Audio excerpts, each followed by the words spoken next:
কোমরে যখন একটু ব্যথা করবে ডাবের পানি খাবেন। আল্লাহ পাক সবকিছু গোসলের মতো করে দিয়েছেন। বান্দা কিডনির প্রবলেম হবে, আমি তোর জন্য আকাশে সুন্দর শূন্যে ডাব গাছের উপরে সুন্দর করে তোর জন্য পানিও রেখেছি। জোরে বলেন সুবহানাল্লাহ। যদিও তোমার সেই অসুখ তাও না অসারে জমজম রেখে দিয়েছি, মদিনায় যাবা মক্কায় যাবা তোমার জন্য আজওয়া খেজুর রেখে দিয়েছে, সেগুলো খাবা। তোমার জন্য মধু রেখে দিয়েছি, এই মধুর টোটাল ম্যানেজমেন্টের দায়িত্ব আল্লাহ পাক একটা প্রাণীকে দিয়েছেন। সেই প্রাণীর নাম কি বলে? আমার বন্ধুগণ, আল্লাহ কি দেননি সব দিয়ে দিয়েছেন। মাথা থেকে পা পর্যন্ত আপনি তাকান, সব অবদান কারো নয়, সব অবদানটা কার? এরপরে বান্দা কত বড় অকৃতজ্ঞ, বলে আল্লাহ আমারে কি দিল, কি দেয় নাই তোরে? আল্লাহ আপনাকে কি দেয় নাই? আল্লাহ সব দিয়ে দিয়েছেন। সামান্য দুটো কিডনি আমরা মনে করি না, এটা মনেই থাকে না। আমার এক বন্ধু মালয়েশিয়া থেকে, আব্দুল মমিন নাম, এই কথাটা আমার প্রায় মনে হয়, ওর স্মৃতিটা আমি ভুলতে পারি না। কোটি কোটি টাকার মালিক, দুটো কিডনি নাই। এখানে হাত ধরে দেখি এখানে মেশিন লাগানো। বললাম হাতে মেশিন কেন? কেঁদে ফেলি, ডুকরে ডুকরে কেঁদে কেঁদে বলছে, আল্লাহ আমাকে কোটি কোটি টাকার মালিক বানিয়েছেন। আল্লাহ যদি আমার থেকে সমস্ত সম্পদ নিয়ে যদি দুটো কিডনি দিতেন, আমি তাতেও খুশি হতাম। দুটো কিডনি একটা দিলেও চলে, দুটো চোখ একটা চোখেও চলে, দুটো কান একটা কানেও চলে, সব ডাবল ডাবল দিয়েছেন। হঠাৎ করে একটা কিডনি নষ্ট হলো, আর একটা কিডনি নিয়ে যেন পৃথিবীতে বেঁচে থাকিস। চোখে হঠাৎ করে একটা আঘাত পেয়েছে, আর একটা চোখ যেন ঠিক থাকে। আল্লাহ পাক একটা কান নষ্ট হলো, আর একটা কান দিয়ে যেন শুনিস, বান্দা আমি তোকে এত সবকিছু রিজার্ভ করে বানায়া দিয়েছি, আমাকে তুই ভুলবি না। জোরে কোন সুবহানাল্লাহ। এই কিডনি দুটার ওজন হলো 200 গ্রাম, 200 গ্রাম, 400 গ্রাম। কয়শো গ্রাম? 400 গ্রাম ওজন।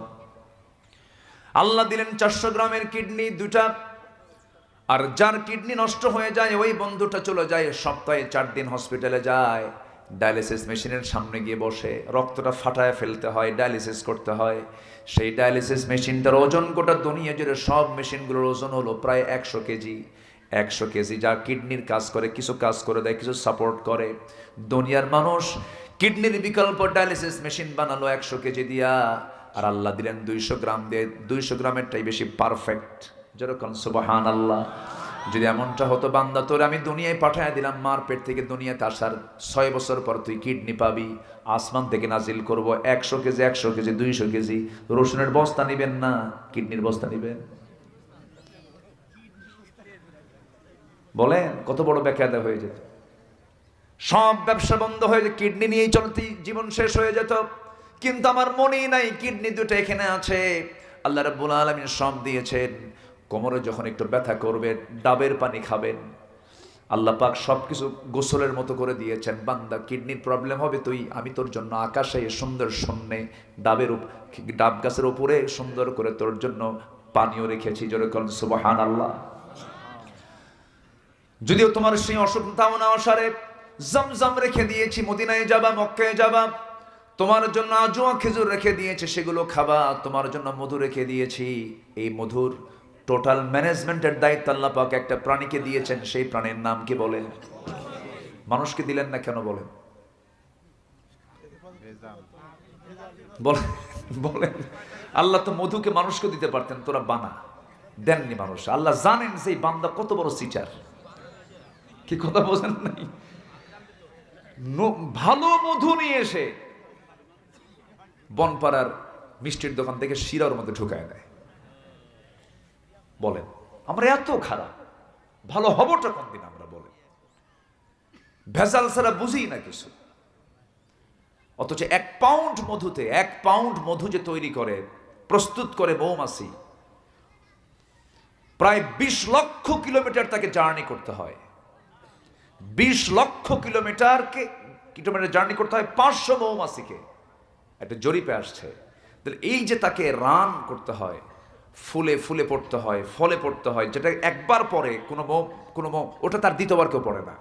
যাওয়ার সময় একটা সিগন্যাল দিয়ে যায়, খাইছে এই জায়গায়, আর কেউ ওখানে যায় না। দুবার ইউজ হয় না, একবার। সুন্দর করে ঘুরে ওই মধুগুলো নিয়ে সে তার বাসায় ঢুকায় দেয়। আল্লাহ রাব্বুল আলামিন বলেন, ওয়াআউহা ইলান নাহলি আন ইত্তাখিযি মিনাল জিবালি বুয়ুতা। হে মৌমাছি, সুন্দর করে বাসা বানাও গাছের ডালে ডালে, মানুষের বাড়ির ছাদের একটু সাইন্সে কার্নিশে সুন্দর করে বাসাটা বানায় নাও। কার ওহী? কার হুকুম? কার হুকুম? কার হুকুম? আল্লাহর হুকুম। কি সুন্দর তারা বাসা প্রস্তুত করে নেয়। এত সুন্দর বাসা পৃথিবীর কোনো আর্কিটেক্ট ইঞ্জিনিয়ার বানাতে পারবে না। কত তার কি প্ল্যান, কি সুন্দর তারা প্ল্যান করে সেখানে বানানো আছে। সেখানে রানী মৌমাছি বসে থাকে, পুলিশ মৌমাছি দরজায় দাঁড়ায় থাকে, কে না পাক পানি আসে, ময়লা পানি আসে, কামড় মেরে মেরে ফেলে ওরে। আল্লাহু আকবার বলেন। মধুর মধ্যে কোনো ভেজাল ঢুকতে দেওয়া যাবে না। মৌচাকের ভিতরে যদি তাপমাত্রা বেড়ে যায়, মৌমাছি মধু নষ্ট হয়ে যাবে। সেই সময় সবগুলো মৌমাছি এক জায়গায় হয়ে তারা করে কি, দুইটা পাখা বের করে দিয়ে ঝাপটান মারে উল্টা করে সমস্ত বাতাসগুলো ভিতর থেকে বাইরে বের করে তাপমাত্রা স্বাভাবিক নিয়ে আসে। সুবহানাল্লাহ বলবেন না? আবার তাপমাত্রা যদি একদম কমে যায়, আবার উল্টা করে আবার বাতাস দিয়ে দিতে ভিতরে একটা তাপমাত্রা বাড়ায় নেয়। কারণ বান্দা এই মধু দিয়ে তারা ওষুধ হিসেবে পান করবে, যা মৃত্যু রোগ ছাড়া সমস্ত রোগের ঔষধ। যেরকম সুবহানাল্লাহ, আল্লাহু আকবার বলেন। কে দিয়েছেন এগুলো? কে দিয়েছেন? আল্লাহ কোনো কিছু বাদ রাখছেন? কিন্তু আমাদের এই সমস্যা, আমরা তো আল্লাহর জিকির করি না, আমরা আল্লাহকে ভুলে যাই। ফজরে মুসল্লি বেশি না জুমার মুসল্লি বেশি? বলেন কোনটার গুরুত্ব বেশি? শুক্রবারের জুমার নামাজ মুসল্লি মসজিদে আটে না।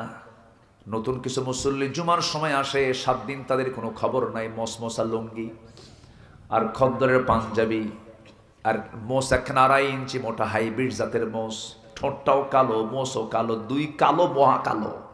আছে না নাই? আছে। এরা প্রথম কাতারে যে বসে 7 দিন নামাজ পড়ে না, আসল মুসল্লি জায়গা পায় না।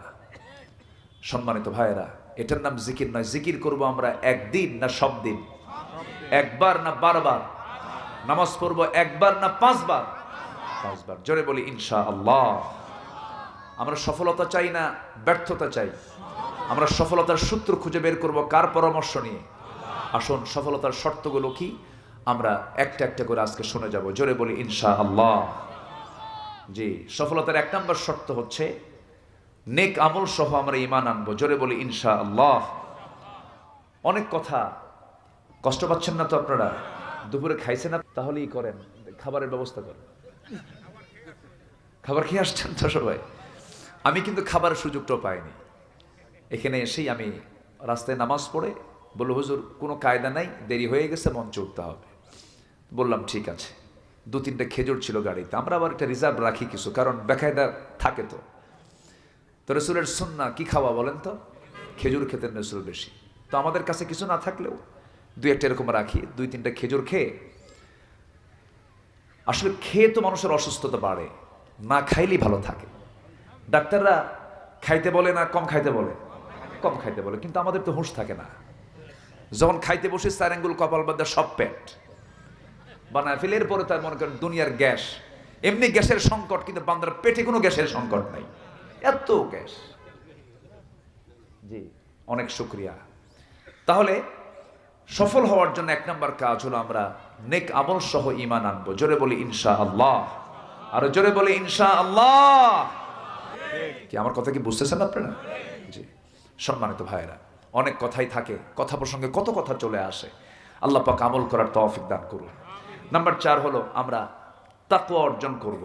তাকওয়া মানে হচ্ছে বেঁচে থাকা। কি থেকে? সকল হারাম থেকে বেঁচে থাকা, সকল অন্যায় থেকে বেঁচে থাকা। ধরুন এই চেয়ারে একজন বসবে, 2জন লোক এটার জন্য প্রার্থী হয়ে আছে, একটা চোর আর একটা আল্লাহওয়ালা, একটা ভালো মানুষ আর একজন মন্দ মানুষ। একজন সুশে শেষ করবে, আরেকজন আমানত রক্ষা করবে। আপনি বলুন তো, এটা কি আপনার জন্য আমানত না? আচ্ছা, আমানত কিনা বলেন? আপনি যেটা করবেন, আপনার দায়িত্ব হচ্ছে আপনার ঈমান কি বলে, আখিরাত কি বলে। যদি সে কোন চোরকে বসায় দেয়, ওর যত চুরির গুনাহ, সব গুনার একটা অংশ যে তাকে সমর্থন দিয়ে বসাইছে, ওর আমলনামায় যাবে। কি কথা কি বুঝতেছেন আপনারা? এই জাতীয় কিছু কথা বলার কি দরকার আমাদের আছে নাকি? আছে আছে আছে। আচ্ছা, মন খারাপ করা যাবে না। আমি আপনার স্বাধীন মতো আপনি করুন, কিন্তু ঈমানকে সাথে নিয়ে করুন।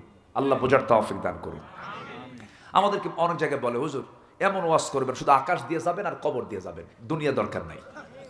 এটা কেমন কথা? এটা বলবেন কেন আপনারা? আচ্ছা, আপনি হুন্ডা চালাইছেন, হুন্ডা চালাতে নিয়ে হঠাৎ করে খাদে পড়ে আপনার হাতের এই কবজি এখানে ভেঙে গেছে। এখন ডাক্তারের কাছে যাওয়ার পর আপনি যদি বলেন, এই ব্যথার ঠেলা যদি বলেন, ডাক্তার সব জায়গায় হাত দেন, আপনি মাথা থেকে পা পর্যন্ত দয়া করে কবজিতে হাত দিবেন না, বলেন তোর হাত সারবে কোনোদিন? ডাক্তার কোথাও হাত না দিলে আগে কোথায় হাত দেবে? ভাঙ্গা জায়গায়। তো সমাজের এখন যে ভাঙ্গা জায়গাগুলো, সেখানে কি হাত দেওয়ার দরকার নাই ভাই? কি দিয়ে হাত দেবো বলেন তো? বলেন কি দিয়ে হাত দেবো? এগুলো করবেন কেন, এগুলো বলবেন কেন? ঠিক না। আমরা বোঝার চেষ্টা করব, জোরে বলি ইনশাআল্লাহ। আমরা তাকওয়া অর্জন করব, বেঁচে থাকবো হারাম থেকে। কি থেকে বলেন তো? কি থেকে? হারাম থেকে। হারামের কাছে আমরা যাব না।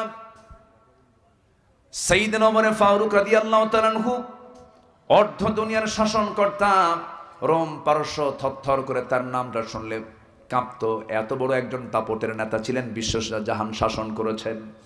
সেই ওমর ফারুক তিনি রাষ্ট্রের তহবিল থেকে এক বোতল মধু এনেছেন, এক বোতল ছোট্ট বোতলের মধু এনেছেন। সেই বোতলটা এক বোতল হওয়ার কারণে এটাকে 5 ভাগ করতে হবে। প্রতিবেশী 4 জন, উনি একজন, 5টা ভাগ হবে।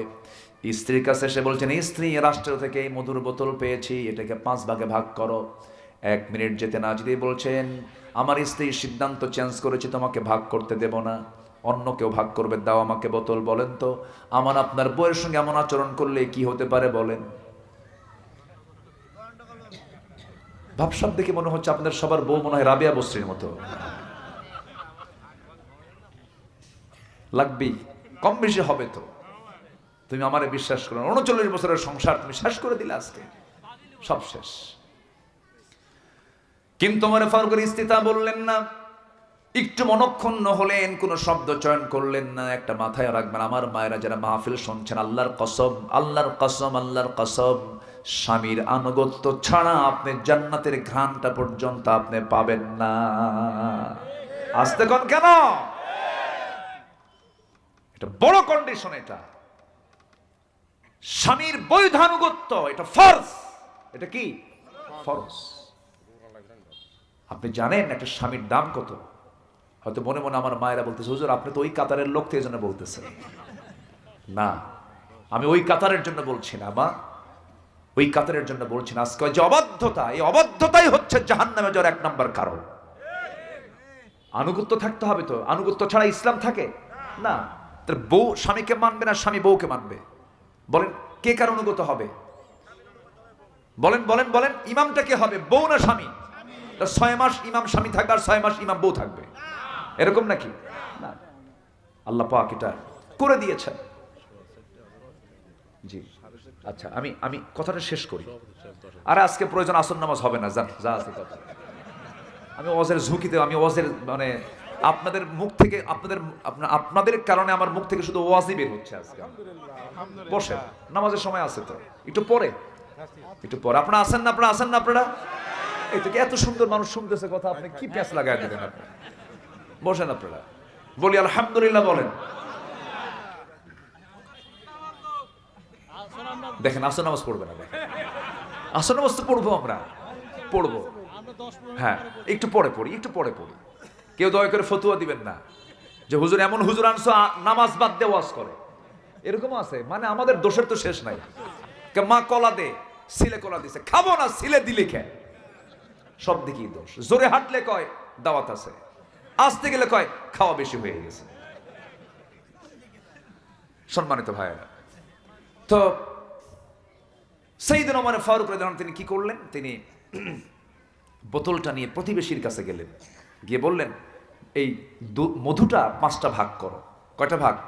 5টা, সমানভাবে 5টা ভাগ করবা, যেন কম বেশি না হয়। উনি ওনার অংশটুকু মধুটা নিয়ে আসলেন আর বললেন এই 4টা 4 বাড়িতে দিয়ে দাও। স্ত্রীর সামনে এসে বলছেন, স্ত্রী আমার, আমি তোমাকে খুব বিশ্বাস করি, মন খারাপ করবা না। স্বামী যদি না ভালো হয় আল্লাহ বলবেন ওই বান্দা আমার ভালো না। ভাবতেছেন স্বামীর আনুগত্য। বউ যদি বলে আমার স্বামী ভালো, আল্লাহ বলবেন ওই বান্দা আমার কাছে ভালো। যেরকম সুবহানাল্লাহ। আমার মায়েদের কোলে যে এখন পানি আসছে, হুজুর আপনি খুব ভালো।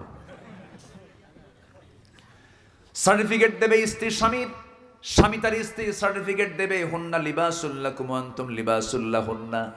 আমার বন্ধুগণ, ওমর ফারুক বলছেন, স্ত্রী আমি তোমাকে খুব বিশ্বাস করি, খুব ভালোবাসি, কারণ আমি রাষ্ট্র চালাই, তুমি আমার পরিবার চালাও। আমার পরিবারের সন্তানদের খাবার দাবার পোশাক আশাক সব কত সুন্দর করে সেবা দাও, এগুলো না দিলে আমার তো রাষ্ট্র আমি চালাতে পারতাম না। তুমি আমার অনেক বড় কাজ করো, আমি কৃতজ্ঞ তোমার কাছে, আমি তোমার কাছে ঋণী, আমি তোমার কাছে। কিন্তু আমার স্ত্রী তোমার কাছ থেকে মধুভাগ্যের দায়িত্ব তোমাকে না দিয়ে আমি অন্যকে এই জন্য দিলাম, কারণ মধু হলো তরল জিনিস। এই মধুটা ভাগ করতে গিয়ে হঠাৎ করে একটু কম বেশি না হয় নাই হলো, কিন্তু তুমি যে ভাগ করতে যাবে তোমার হাতে তো লাগাতেই হবে মধু। সেই মধুটা যদি 1 ফোঁটা 2 ফোঁটার মধু আমাদের হাতে বেশি চলে আসে, 1 2 ফোঁটা 3 ফোঁটা মধু আমাদের ভাগে বেশি আসুক, এটা চাই নাই মনে করে মধুভাগের দায়িত্ব আমি অন্যের কাঁধে চাপায়া দিয়েছি। যেরকম সুবহানাল্লাহ। এটার নাম তাকওয়া, এটার নাম কি? আর এই জাতীয় লোক যদি নেতৃত্বে আসে তাহলে কি হবে বলেন? রাষ্ট্রটা জান্নাতের টুকরা হয়ে যাবে। আল্লাহু আকবার বলেন। নাম্বার 5, ধৈর্যশীল হব আমরা। ধৈর্য আগে না মাহফিলে বসা আগে? দেখেন না, মাইক ছিল না 2 মিনিট, আছে না এরকম? আছে না? আজুলা আল্লাহ পাক মানুষকে তরা প্রবণ করেছেন, কারণ ছটফট করে কিছু আছে, এটা মানুষের নেচার। এটা বসে দোয়া করব, একটু কথা আছে। ধৈর্যশীল হব আমরা, জোরে বলি ইনশাআল্লাহ। নাম্বার 6 হচ্ছে আনুগত্য হবে জীবনে দুজনের, আল্লাহ এবং রাসূলের। তাহলে আমরা কি হব? আমরা অবশ্যই সফল হব। ফাকাদ ফাযা ফাওজান আযীমা আন্নাহুম হুমুল ফাইজুন ইন্নী জাযাইতুহুমুল ইয়াওমা বিমা সাবারু আন্নাহুমুল ফাইজুন। নাম্বার 7 হচ্ছে সৎ কাজের আদেশ দেব, সৎ কাজের বাধা দেব। ওয়া উলাইকা হুমুল মুফলিহুন ওয়ালতাকুম মিনকুম উম্মাতুন ইয়াদউনা ইলাল খাইর। এর শেষে হচ্ছে উলাইকা হুমুল মুফলিহুন। নাম্বার 8 হচ্ছে যারা তওবা করবে, তুবু ইলাল্লাহি জামিআন আইয়ুহাল মুমিনুন লাআল্লাকুম তুফলিহুন। নাম্বার 9 হচ্ছে কোন বান্দারা সফল? কদ আফলাহাল মুমিনুন, যারা মুমিন তারা সফল। যেরকম সুবহানাল্লাহ। অনেক লম্বা লম্বা কথা ছিল। আজান হলে তো মুসল্লিদের ভিতরে শর্টফট শুরু হয়, আমার ভিতরে শর্টফট শুরু হয়ে গেছে। আজান হলেই আসসালাতু আলা ওয়াক্তিহা, সময় মতো নামাজ পড়াটা হচ্ছে নামাজের হক। আমরা নামাজ পড়বো, সবাই নামাজ পড়বেন তো? সাইয়েদনা ওমর ফারুক মারা যাওয়ার আগে সর্বশেষ কথা কি বলেছেন বলেন? কি নসিহত করেছেন? কি হয় নাই, কি হয় নাই, কি আদায় হয় নাই? নামাজ। রক্তাক্ত অবস্থায় নামাজ বলেন নাই। নামাজ পড়বেন কারা কারা? একটা হাত তোলা দেখেন দেখি। নামাজে কি চোরদের সমর্থন দেবে কেউ? জোরে বলি ইয়া আল্লাহ। আমাদেরকে 5 ওয়াক্ত সালাত আদায় করার তৌফিক তুমি আল্লাহ দিয়া দাও। জোরে বলি আমিন। আরো জোরে আমিন, আরো জোরে আমিন। কষ্ট দিয়ে ফেললাম আপনাদের, আমার কথায় কেউ কষ্ট পাননি তো? আচ্ছা, কেউ উঠবেন না, সবাই বসে থাকুন। আমরা একসঙ্গে দোয়া করব, এরপর আজান হবে। অজু যার থাকবে নামাজে দাঁড়িয়ে যাবেন, অজু যার নাই 10 মিনিট সময় দেওয়া হবে, নামাজ পড়বেন। এখন একটু ঘোষণা আছে, সেটা হলো মাহফিলটা হলো কবরস্থানের না? কবরস্থান। আচ্ছা, পিছনে কবর, তো কবরস্থানের যদি মাহফিল হয় তাহলে দোয়া কি গুরুত্বপূর্ণ না গুরুত্বহীন? আপনি কবরবাসীর জন্য দোয়া করবেন, আপনি কি আহলুল কবর হবেন না? তাহলে আপনি আজকে দোয়া করবেন আপনার জন্য, আবার আমার পরবর্তী প্রজন্ম দোয়া করবে। এটা আমাদের জন্য লাভ। আমরা দোয়া করব, আমাদের দোয়া তারা করবে। সবাই বসেন।